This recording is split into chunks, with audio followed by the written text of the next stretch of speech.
আপাতে ফাচুড়ে আলো এসি রে দেন গো আল্লাহর রাস্তে কেউ আসেননি আমি গরিব মানুষ দিন দুনিয়া দিনের বেলা দিনে না হাইতারি না আল্লাহর রাস্তে কেউ আসেননি কিছু দেন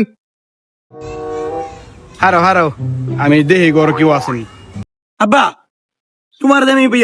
বাইক বিচারাইছি গরু বিচারাইছি ফাইনা তুমি এনে বই রইছো কে রে পুত? ও আমরা ঘরের বাইরে একটা ফই রাইছে হ্যাঁ হাল অবস্থা বহুত খারাপ দিন দিনের বেলা খায় না তা আমি কইছি আমার আব্বা মনে ঘর আছে আমি যাই ল পুত 20 টাকা দিয়ে যা। আরে বৃষ্টিতে কি হইব বেড়ার অবস্থা বহুত খারাপ 3 দিন ধরে বেড়া খায় না কাপড় চোপড়ের অবস্থা খুবই খারাপ বৃষ্টি তো হইতো না আহারে ল পুত তো বেটা রে 500 টাকা দিয়ে যা। দোস্ত আপাতে ফাচুড়ে আলো এসি রে চলো জামা দিও लेकिन एक কেমনে सेकंड দিতে